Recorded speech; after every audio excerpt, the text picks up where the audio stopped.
Hello, welcome back to my channel English classes always. आज की इस वीडियो में मैंने कुछ ऐसे नारे लिए हैं जिनको हम अंग्रेज़ी में बोलना सीखेंगे। और ये नारे हम जो है विभिन्न प्रकार के सार्वजनिक स्थानों पर जहाँ धरना प्रदर्शन होते हैं वहाँ लगाते हैं। और ये नारे जैसे मुर्दाबाद या जिंदाबाद हम बोलते हैं, या अमर रहें बोलते हैं, जैसे स्वतंत्रता अगस्त और 15 अगस्त 26 जनवरी के दिनों पर। तो आइए हम देखते हैं इसके बारे में।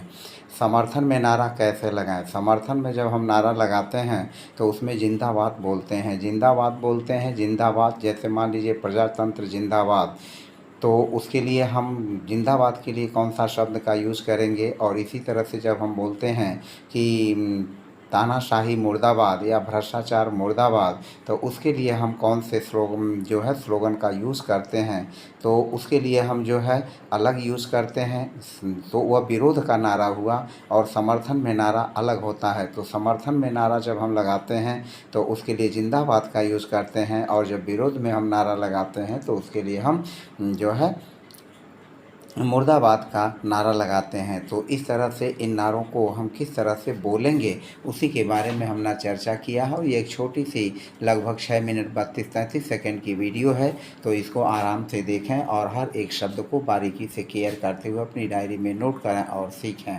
तो आइए चलते शुरू करते हैं। समर्थन में जब हम नारा लगाते हैं और जब जिंदाबाद बोलते हैं तो जिंदाबाद के लिए हम अपविथ का उपयोग करते हैं। अपविथ का उपयोग करके हम जो है उसको बोलते हैं। जैसे एक उदाहरण, प्रजातंत्र जिंदाबाद। तो प्रजातंत्र जिंदाबाद को जब हम बोलेंगे तो बोलेंगे up with democracy, up with democracy. दूसरा है समाजवाद जिंदाबाद। अब समाजवाद जिंदाबाद है तो इसके लिए हम बोलेंगे up with socialism, up with socialism. Spelling भी नोट करते चलें ताकि आपको गलती ना हो। तीसरा है सामाजिक न्याय जिंदाबाद। इसके लिए हम बोलेंगे up with social justice, up with social justice. तो अप विथ सोशल जस्टिस, सामाजिक न्याय जिंदाबाद। हमारा अगला जो है नारी शक्ति जिंदाबाद, नारी शक्ति जिंदाबाद। तो इसके लिए बोलेंगे up with women power, up with women power.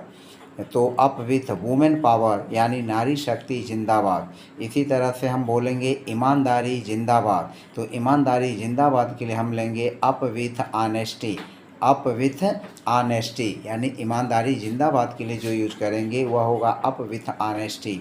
अगला हमारा है सच्चाई जिंदाबाद। तो सच्चाई जिंदाबाद को जब हम बोलेंगे तो बोलेंगे up with truthfulness, up with truthfulness, सच्चाई जिंदाबाद।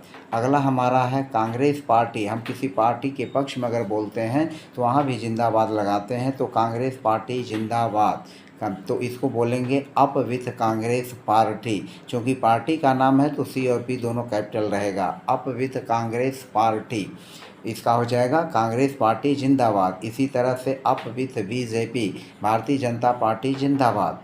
अब हम आगे चलते हैं, विरोध में नारा कैसे लगाते हैं। तो जब विरोध में नारा लगाते हैं तो उसमें हम जो है मुर्दाबाद मुर्दाबाद बोलते हैं, और मुर्दाबाद नारा लगा करके हम किसी के प्रति अपना विरोध जताते हैं, अपना जो है उसके प्रति जो है भाव विरोध में दर्शाते हैं, प्रदर्शित करते हैं। तो इसके लिए जो शब्द का हम यूज़ करते हैं वह हम प्रयोग करते हैं डाउन विथ। वहाँ जिंदाबाद में अप विथ का प्रयोग करते हैं और यहाँ डाउन विथ का प्रयोग करते हैं। तो डाउन विथ का अर्थ होता है मुर्दाबाद। और मुर्दाबाद से बनने वाले कुछ नारे जिनको मैंने लिया है उसको आइए देखते हैं। पहला है राजतंत्र मुर्दाबाद। तो राजतंत्र मुर्दाबाद को जब बोलेंगे तो उसके लिए लिखेंगे down with monarchy, down with monarchy. Monarchy की स्पेलिंग देख लें और इसको नोट कर लें। दूसरा है भ्रष्टाचार मुर्दाबाद। तो भ्रष्टाचार मुर्दाबाद, इसको बोलेंगे down with corruption, down with corruption. तो हो जाएगा भ्रष्टाचार मुर्दाबाद। फिर अगला है पूंजीवाद मुर्दाबाद। तो पूंजीवाद मुर्दा के लिए जिसका हम यूज़ करेंगे वह हो जाएगा down with capitalism, down with capitalism. और फिर अगला है तानाशाही मुर्दाबाद। तो तानाशाही मुर्दाबाद के लिए हम बोलेंगे down with dictatorship, down with dictatorship. Dictatorship की इंग्लिश नोट कर लें और उसको याद कर लें, down with dictatorship.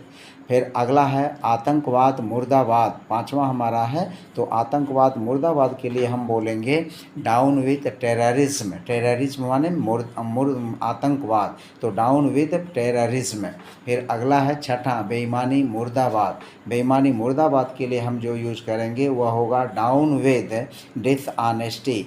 Down with dishonesty. अब हम चलते हैं अपने अगले जो है इस बात पर। अब हम कभी कभी अमर रहें को भी बोलते हैं। तो अमर रहें को कैसे बोलेंगे हम किसी के साथ जब ऐसा बोलेंगे, जैसे मान लीजिए हम बोलते हैं महात्मा गांधी अमर रहें। तो महात्मा गांधी अमर रहें तो हम इसको दो तरह से बोल सकते हैं, long live Mahatma Gandhi. Long live Mahatma Gandhi, या लॉन्ग लिव की जगह हम प्रयोग कर लेंगे immortal. Immortal Mahatma Gandhi. Immortal Mahatma Gandhi. अगला है 15 अगस्त अमर रहे। तो 15 अगस्त अमर रहे के लिए वही यूज़ करेंगे लॉन्ग लिव 15 अगस्त। लॉन्ग लिव 15 अगस्त, या हम इसको बोलेंगे इमोर्टल 15 अगस्त। इमोर्टल 15 अगस्त। तो इस प्रकार से आपने देखा कि नारे लगाने के लिए हम इस तरह के सेंटेंसेस बोलते हैं। तो फिलहाल thanks for watching my channel and videos. और फिर जो है इसमें जो है अगर आप चैनल पर नए हैं तो please subscribe, press bell icon, like button and do comment. तो इस तरह से आपने आज की वीडियो में देखा कि हमने नारे से संबंधित कुछ नारे लिए और उनको इंग्लिश में हम कैसे बोलेंगे इसके बारे में